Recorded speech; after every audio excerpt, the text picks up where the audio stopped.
Mafie in Veneto, nuovo blitz dei carabinieri nell'inchiesta Camaleonte sull''ndrangheta, 54 avvisi di conclusione indagini, coinvolte 5 province. A Vicenza, una ditta di autotrasporti vicina alla Camorra. Mose il 2 dicembre, l'ultimo test a Malamocco, intanto oggi a Roma il Comitatone non si riuniva da 2 anni, da giovedì al via le richieste di rimborsi per i danni dell'acqua alta. Venezia, nei quadri di Canaletto e Venezia oggi l'arte diventa evidenza scientifica e mostra come la laguna stia progressivamente affondando a causa dei cambiamenti climatici. Meno 6 giorni al referendum per la separazione tra Venezia e Mestre, ieri sera ring dibattito infuocato tra le due fazioni opposte. Indignazione a Treviso per il furto nel reparto pediatria dell'ospedale, rubati gli strumenti musicali utilizzati per la musicoterapia con i bimbi ricoverati. 248 posti di lavoro a rischio della storica tessitura Monti di Macerata dopo la richiesta di insolvenza in tribunale. I lavoratori dicono no allo sciopero per salvare l'azienda.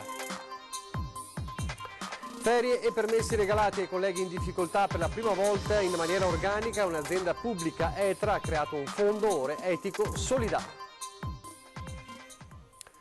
Telespettatori di Antena 3, buongiorno e ben trovati. La prima edizione dei nostri telegiornali. Torniamo a parlare dunque dell'allarme infiltrazioni della criminalità organizzata in Veneto, ormai radicamenti purtroppo più che infiltrazioni.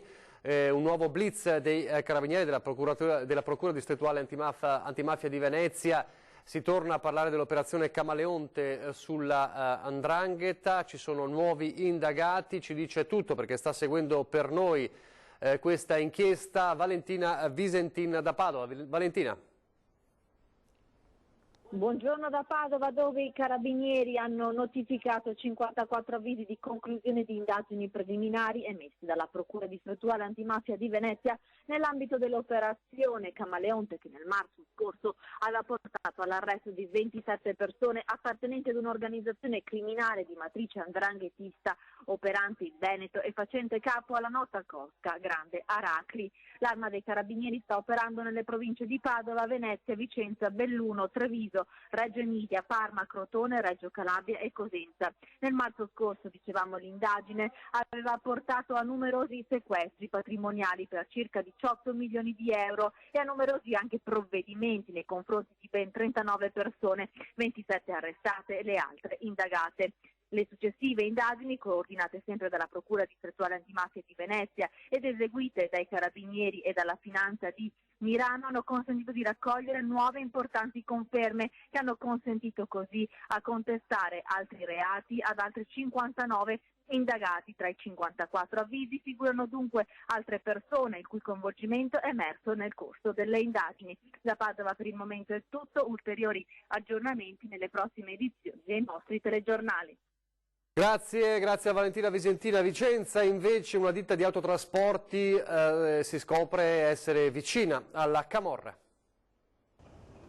Una ditta di autotrasporti vicentina non fa più parte dell'elenco della prefettura che certifica l'assenza di tentativi di infiltrazione mafiosa nelle attività economiche della provincia, la cosiddetta white list, istituita con una legge del 2012.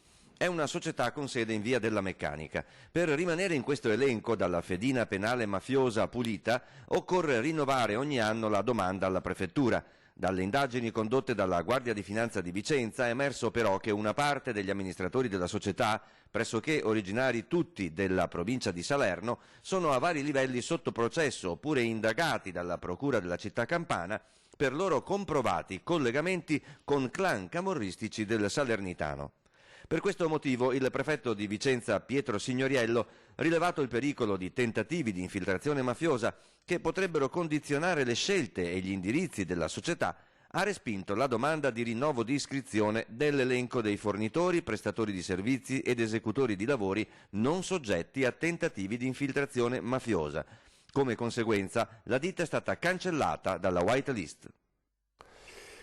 Torniamo a parlare adesso della piena del Po che fa paura, l'abbiamo già raccontato ieri, come da stasera è prevista un'allerta rossa anche in Veneto. L'ondata di piena del Po ha raggiunto nella notte l'Emilia con il colmo che è transitato a Piacenza intorno a è un'altezza di 8,20 m, leggermente superiore alle previsioni per il maggiore apporto dato dal Ticino e una portata di 8.400 metri cubi d'acqua al secondo. Allerta rossa di 36 ore, il colmo della piena si prevede nella zona ferrarese tra il pomeriggio e la serata e dunque per quanto riguarda il Veneto la criticità idraulica arancione diventerà da appunto arancione a rossa nella serata di questa sera e ovviamente la protezione civile è allertata appunto per far fronte a eventuali emergenze da questa sera ovviamente nel territorio del Rodigino. A proposito di maltempo, di acqua alta, un'acqua alta che a Venezia oggi stamattina si è fermata a 110 cm, ma tutti gli occhi sono ovviamente a Roma perché oggi si riunisce il tanto atteso comitatone e si parlerà evidentemente di Mose proprio mentre è stata stabilita la data dell'ultimo test a Malamocco tra il 2 e il 3 dicembre. Ci fa il punto della situazione da Venezia Filippo Fois. Filippo. Sì, buongiorno. Dunque le paratoie del Mose alla bocca di porto di Malamocco si alzeranno la notte tra il 2 e il 3 dicembre. Si comincerà alle 8:30 di sera e si andrà avanti fino alle 6 di mattina. Si tratta dell'ultimo test dopo Treporti, Chioggia e Lido San Nicolò, una prova generale, quella di Malamocco, che come ricorderete era stata originariamente programmata il 4 novembre ed era poi stata rimandata a causa di forti vibrazioni all'impianto idraulico. Bene, tra una settimana, dopo che il 20 e il 21 ottobre scorsi erano state effettuate delle prove di sollevamento parziali, si solleveranno tutte e 19 le paratoie della bocca di porto di Malamocco, un canale largo circa 200 metri. Si tratta dell'ultimo di una serie di test che dovranno arrivare, anche se ancora non è stata fissata una data, alla prova principe, vale a dire al simultaneo sollevamento di tutte le schiere di barriere alle bocche di porto della laguna di Venezia. Ma oggi a Roma è anche la giornata del comitatone che non si riuniva dal novembre del 2017, la cui convocazione era stata più volte evocata in questo ultimo anno. Allora nel novembre del 17 si parlò del passaggio di grandi navi da crociera in laguna, questa volta dopo l'emergenza acqua alta dell'ultimo periodo, anche oggi tra parentesi si sono registrati 110 centimetri, si parlerà di salvaguardia di Venezia e della laguna, tantissimi temi ovviamente, dal Mose naturalmente al rifinanziamento della legge speciale al marginamento e antinquinamento delle rive di Porto Marghera. Con questo per ora è tutto e vi restituiamo la linea. Grazie a Filippo Fois. Intanto ieri il sindaco Brugnaro, che è anche commissario ovviamente per il disastro acqua alta a Venezia, ha annunciato il via ufficiale alle richieste di rimborsi. Abbiamo convocato tutte le categorie perché cominciamo la formazione degli addetti che devono poi parlare con la popolazione per i rimborsi. Si parte ufficialmente e da giovedì 28 novembre saranno pubblicati nella Gazzetta Ufficiale i moduli per chiedere i risarcimenti dei danni subiti con le maree eccezionali dei giorni scorsi. Una procedura telematica, ma chi vorrà potrà fare riferimento ai 7 sportelli creati appositamente per dare supporto. In vari ambiti del territorio, con degli sportellisti che possono ovviamente fornire, come fornirete voi, supporto alla cittadinanza e alle aziende che non sono in grado di compilare autonomamente il modulo direttamente dal sito. Le imprese dovranno fare domanda tramite le proprie associazioni di categoria. Le modalità sono state spiegate dal sindaco Brugnaro in veste di commissario per l'emergenza, con un focus sulle lettere C ed E. Nella lettera C è previsto un massimale di 5.000 euro per i privati e un massimale di 20.000 euro per le aziende, con procedura veloce e semplificata. Per il resto dei danni vengono riportati nella lettera E, vale per le imprese e anche per i privati, e su questo le percentuali invece di rimborso verranno decise prossimamente dal governo. Io nell'arco di 30 giorni, entro fine anno, all'incirca questi sono i tempi, trasferiremo al governo il totalone, cioè il totale che viene fuori nella lettera C e il totale nella lettera E. Ovviamente continueremo a darlo pubblicamente sta cosa, in maniera che il governo possa prendere tutti gli adempimenti. Sulla lettera C, da quello che mi hanno garantito, detto eccetera, dovrebbe essere una procedura molto veloce. La lettera C sono i risarcimenti fino a 5.000 euro per le famiglie e 20.000 per le aziende e sono relative a costi necessari per ripristinare urgentemente l'attività o l'abitazione, quindi cucina, impianti, pavimenti, camere da letto. Non ci sono percentuali, viene finanziato tutto l'importo fino a 5.000 e 20.000 euro. Già ai primi di gennaio si prevede di chiedere gli scontrini delle spese effettuate. Gli importi più elevati sono trattati invece alla lettera E. Che la lettera E obbligherà le imprese e i privati ad asseverare la spesa perché avrà bisogno di una perizia, avrà un tempo più avanti, noi pensiamo verso fine febbraio, lo diremo adesso quando sarà per la raccolta della lettera E e per le asseverazioni. A quel punto sarà il governo a dire con che percentuali intenderà procedere al rimborso delle singole voci di spesa. Ci saranno poi i controlli della Guardia di Finanza con cui è stato siglato un protocollo. Sostanzialmente la Guardia di Finanza a campione potrà controllare situazioni che presentano rischi sulla base delle segnalazioni che il commissario dovesse fare laddove ritiene che ci siano tentativi di indebita percezione dei contributi di cui il commissario disporrà. Una Venezia che nel corso della sua storia affonda sempre di più, lo si può rilevare, lo ha fatto uno studioso padovano anche dai quadri. Oggi le foto e gli obiettivi delle telecamere immortalano la città di Venezia nella sua unicità e fragilità, affollata di turisti o afflitta dall'alluvione, come nei giorni scorsi. Un tempo invece erano i pittori, con la loro maestria, a ritrarre la laguna come una modella in posa. I dipinti dei vedutisti veneziani, in particolare di Canaletto e di suo nipote Bellotto, inconsapevolmente hanno immortalato il progressivo collasso della laguna. L'arte diventa evidenza scientifica grazie ad un'intuizione di un fisico padovano, Dario Camuffo, ex direttore del CNR di Padova. Analizzando nel dettaglio i quadri dei maestri veneziani, ha scoperto con precisione e rigore quanto sia alzato il livello del mare. Si vede che dal 1350 a oggi il livello del mare a Venezia è cresciuto di 1,30 m. Canaletto era maniacale nella precisione del disegno, come si vede sovrapponendo un disegno del Canaletto a una foto di oggi. Nelle sue vedute i palazzi veneziani venivano riprodotti fedelmente, non mancava nulla, nemmeno le alghe. Ebbene sì, proprio dalle alghe è partito il lavoro del professor Camuffo, uno studio pubblicato nel 2017. Facendo il confronto tra il livello delle alghe che si può vedere nei quadri del Canaletto o del Bellotto e il livello delle alghe di oggi, noi possiamo sapere esattamente di quanto si è spostato il livello del mare da allora a oggi. Nel suo viaggio artistico-scientifico, ritroso nel tempo, anche veronese, in un quadro esposto a Dresda, fornisce un dettaglio che riguarda Palazzo Papadopoli. Le scale sono libere da alghe e un personaggio sta sullo scalino più basso e facendo il confronto tra la situazione del 1571 e quella di oggi si vede che il livello del mare si è alzato di 90 centimetri da allora. Anche le scale dei palazzi veneziani lungo il Canal Grande, grazie ai dipinti, sono state studiate. I gradini emersi e quelli ora ricoperti dall'acqua sono stati misurati insieme ai sub della Polizia di Stato.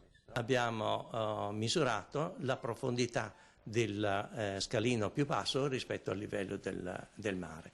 L'abbiamo fatto per tutti i palazzi del Canal Grande e sulla base di 81 dati vengono perfettamente confermati i valori già trovati da Veronese, Canaletto e Bellotto. Dalla camera oscura di Canaletto alle telecamere di oggi, dunque, continua il racconto di Venezia e di come i cambiamenti climatici la stiano mettendo alla prova. Intanto Venezia e Mestre si avviano al referendum del 1° dicembre sulla separazione. Ieri sera a Ring sul tema il dibattito si è infuocato tra tasse, opportunità, mose e costo biglietto dei trasporti. Vediamo un estratto di ieri sera. State distruggendo la città di Mestre, quel poco che aveva, ed è da 30 anni che i partiti che voi difendete hanno distrutto la città e li state difendendo ancora. E quando io vedo quelli cani nelle discussioni mi fa sorridere, ma meno male, vergognare di presentarsi alla cittadinanza. Ma con Mestre Comune, con un saranno gli alberghi che abbiamo gli oneri di urbanizzazione, lo sai benissimo perché abbiamo il bilancio. Cosa vuol dire? Ma tu hai come paghi i servizi? Dai, come paghi i servizi? Ma cosa? Hai distrutto la classe. Cosa portano quegli alberghi? Cosa c'è? Che progetto c'è per Mestre? Non c'è nessun progetto. Ma scusami un attimo, la crisi economica di questo paese dura da 30 anni. La colpa è del comune unico, perché non siete in grado questa è una narrazione. E allora devono andare a casa tutti. Lo hai sempre affermato tu in tutti i dibattiti, anche in questa sede, che Mestre paga più tassa sui rifiuti di Venezia e in questo modo aiuta Venezia a pagare meno. Nel totale non giocare. È che sono il triplo degli abitanti, perché siamo il triplo degli abitanti, ma le tariffe sono quelle. Noi paghiamo come fossimo in Piazza San Marco. Questo ma Venezia come copre? Che ha un costo te lo dico io come copre, te lo dico io. Venezia fa pagare di più ai turisti e se li tiene per pagare la spesa dei turisti. I turisti però adesso vanno bene. Quindi far pagare di più i turisti. Quelli che arrivano sono quelli che non pagano, quelli non vogliamo più. Ma dei turisti giornalieri che non pagano sport, non vogliamo il turismo. La battito davvero infuocato e sarà così sempre di più ormai che ci si avvicina alle urne. Arrestate 4 persone della Guardia di Finanza di Venezia e dei Carabinieri di Roma che hanno sequestrato anche beni per 37 milioni di euro nell'ambito di un'indagine su una maxi frode IVA nel settore dei carburanti. Coinvolte 65 società, denunciate 86 persone per associazione per delinquere, omessa infedele presentazione delle dichiarazioni fiscali, emissione o notazioni di fatture false. Il sequestro riguarda quote societarie e disponibilità finanziarie e 48 immobili. Adesso pochi istanti di pubblicità, ancora cronaca quando torneremo.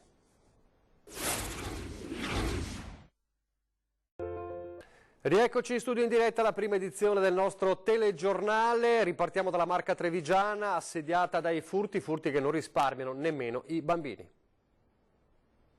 Non è tanto per il valore in sé quanto per l'aspetto, diciamo, di principio, insomma, perché toglierci gli strumenti per poter aiutare i bambini, insomma, lo ritengo una cosa abbastanza vile. C'è tanta amarezza nelle parole di Franco Dell'Anna, promotore con l'associazione La Musica di Angela di un progetto di musicoterapia per i bambini ricoverati nella pediatria dell'ospedale Cafoncello di Treviso. Gli strumenti musicali per le attività con i piccoli pazienti sono spariti dalla stanza nella quale venivano custoditi. Non si tratta di strumenti di grande valore economico, delle maracas, una tastiera, un vibrafono ed altri piccoli apparecchi, ma attrezzature necessarie per svolgere le attività con la musicoterapista. Il furto risale a qualche tempo fa, ma l'associazione, prima di denunciare, ha voluto dare il beneficio del dubbio alle ignote mani che si sono appropriate degli strumenti, sperando che magari il ladro si pentisse e riportasse il maltolto. Così non è stato. Purtroppo è successo che questo materiale non è più ritornato e quindi così in qualche modo abbiamo dovuto denunciare l'accaduto. Parte degli strumenti è già stata riacquistata. Intanto sui social la notizia ha suscitato grande indignazione, oltre ad una gara di solidarietà per far ripartire il progetto. Resta intanto l'amarezza al pensiero che ci siano delle persone così prive di intelligenza e cuore da privare dei bambini malati di un momento di svago per alleviare la loro sofferenza. Anche perché dietro, insomma, al progetto della Musica di Angela c'è nostra figlia che abbiamo perso proprio in pediatria, quindi secondo me anche il pensiero che qualcuno si sia appropriato di qualcosa che toglie un sorriso ai bambini è triste, sicuramente. Ancora la cronaca per parlare dell'allarme per una 17enne scomparsa di casa, lo leggiamo dal sito di Treviso Today, ne parleremo questa sera nei nostri telegiornali. Conosce un ragazzo in chat, per seguirlo scompare di casa a 17 anni. Letizia Diana, adolescente di origine romena, si è allontanata domenica mattina dalla sua abitazione a Conegliano. Disperati i familiari, in particolare la madre, il timore che sia nelle mani di uno sfruttatore. La madre su Facebook, Ioanna Bottezzato, ha lanciato l'appello per questa ragazzina di 17 anni, la vedete nella foto scomparsa di casa da domenica. Ne parleremo, come dicevo, nei nostri telegiornali questa sera. Adesso la cronaca giudiziaria, torniamo nel Padovano. Abusi su 3 pazienti, condannato un ex medico del pronto soccorso di Cittadella. Condannato a 2 anni e 4 mesi per violenza sessuale nei confronti di 3 suoi pazienti, un medico in servizio nel 2016 al pronto soccorso dell'ospedale di Cittadella era stato accusato da 6 donne di averle palpeggiate e molestate durante le visite. Il giudice lo ha ritenuto responsabile di 3 episodi, per altri 3 casi invece è stato assolto. Il dottore, 45enne, originario di Messina e oggi residente a Brescia, è stato condannato con rito abbreviato. Secondo quanto ricostruito dal pubblico ministero, ha toccato nelle parti intime una paziente mentre le posizionava l'ecografo durante la visita. Nel novembre del 2016 invece ha preso di mira una minorenne arrivata in pronto soccorso per problemi gastrici. Le pazienti all'epoca dei fatti avevano segnalato alla direzione sanitaria dell'USL quanto era accaduto e subito sono scattate le indagini. Le 6 donne erano residenti a Bassano, Padova, Castelfranco e Tombolo. In passato il medico aveva avuto seri problemi di salute. Secondo quanto riporta il quotidiano Il Gazzettino, sarebbe stato ricoverato per un periodo a Messina a causa di una sindrome maniacale depressiva. Ed ora il lavoro con 2 storie diametralmente opposte. La prima a Macerata con i 248 posti di lavoro a rischio per la storica tessitura Monti, ma i lavoratori che decidono di non scioperare e di lavorare di fatto gratis per tenere in piedi l'azienda.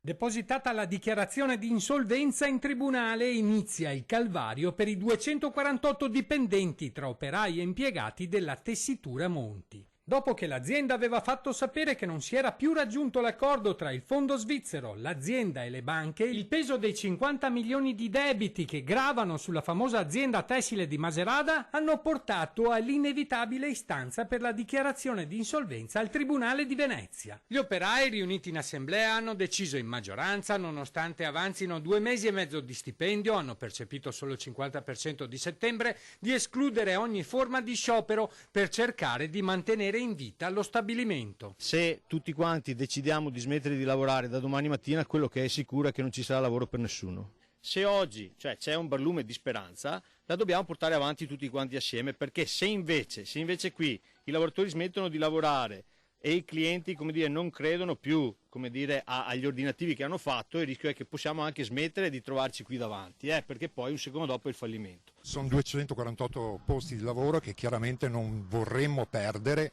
e tenendo conto della storia, persone che in ogni caso hanno un'età anagrafica elevata, per questo la possibilità difficilmente di essere ricollocati, e una professionalità alta nel quale nel territorio non esiste più. A Padova invece l'accordo tra sindacati e società pubblica ETRA per la creazione della banca ore etica solidale tra colleghi. Per la prima volta in maniera organica un'azienda pubblica ha creato un fondo ore etico solidale. È quanto stabilisce un accordo sindacale tra la multi-utility ETRA e i sindacati. Ogni lavoratore potrà cedere le proprie ferie a colleghi i cui giorni di ferie e permessi retribuiti siano esauriti e che si trovino in situazioni di necessità per importanti motivi, come una malattia grave, l'assistenza necessaria per figli, familiari o parenti di primo grado che abbiano bisogno di cure costanti. Altro accordo è la flessibilità, con la possibilità per il dipendente di gestire gli ingressi e le uscite con orari flessibili, con la possibilità di recuperare le ore mancanti entro lo stesso mese solare di utilizzo della flessibilità. ETRA è una società interamente pubblica che gestisce il servizio idrico e dei rifiuti di 70 comuni tra le province di Vicenza, Padova e Treviso, con più di 600.000 residenti. In chiusura, solo per segnalarvi questo appello, queste parole del governatore Luca Zaia. Stiamo parlando del terribile sisma in Albania. La Regione Veneto ha dato disponibilità al Dipartimento Nazionale di Protezione Civile per la partenza della colonna mobile della Protezione Civile regionale verso l'Albania, colpita questa mattina, scrive l'ANSA, da una forte scossa di terremoto. Il Veneto conferma anche in questa occasione di essere sempre in prima linea nel portare aiuto nelle emergenze. Ovviamente il bilancio si sta aggravando sempre di più per quanto accaduto nel terribile terremoto in Albania di queste ore. Protezione Civile dunque che potrebbe partire anche dal Veneto per portare gli aiuti. Vi segnalo, come sempre lo dico ad antenna, la rubrica per segnalarci di servizi e problemi, redazione @antena3.it per scrivere una mail, 0422 023 0898 per lasciare un messaggio in segreteria, 351 175 5340 per sms e WhatsApp. Adesso la programmazione, ore 13 fra pochissimo, si parla di sanità oggi come ogni martedì, allora parleremo di patologie del colon retto nei bambini, ci spiegherà tutto la professoressa Paola Midrio, direttore della chirurgia pediatrica dell'ospedale Cafoncello di Treviso. Questa sera invece 20:10, riflettori puntati sul Natale a Treviso, gli eventi di Natale e anche la cultura a Treviso, le grandi mostre con Lavinia Colonna Preti, assessore alla cultura del comune di Treviso. Adesso le previsioni del tempo, grazie per averci seguito e arrivederci.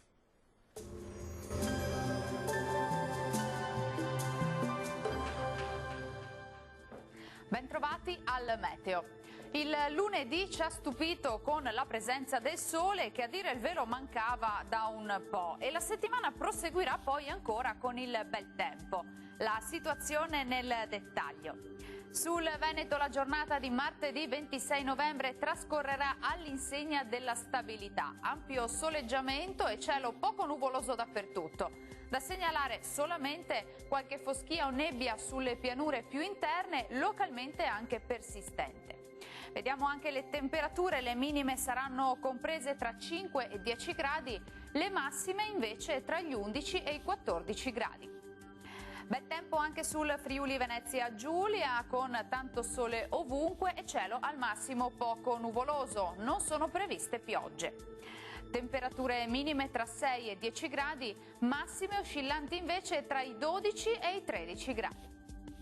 Poche novità infine sul Trentino Alto Adige, dove anche qui avremo una giornata soleggiata, salvo per innocui addensamenti sui settori più settentrionali della nostra regione. Temperature minime sui 5 gradi, massime sui 12 gradi. Bene, dal meteo di Antenna 3 per ora è tutto. Grazie per l'attenzione e arrivederci.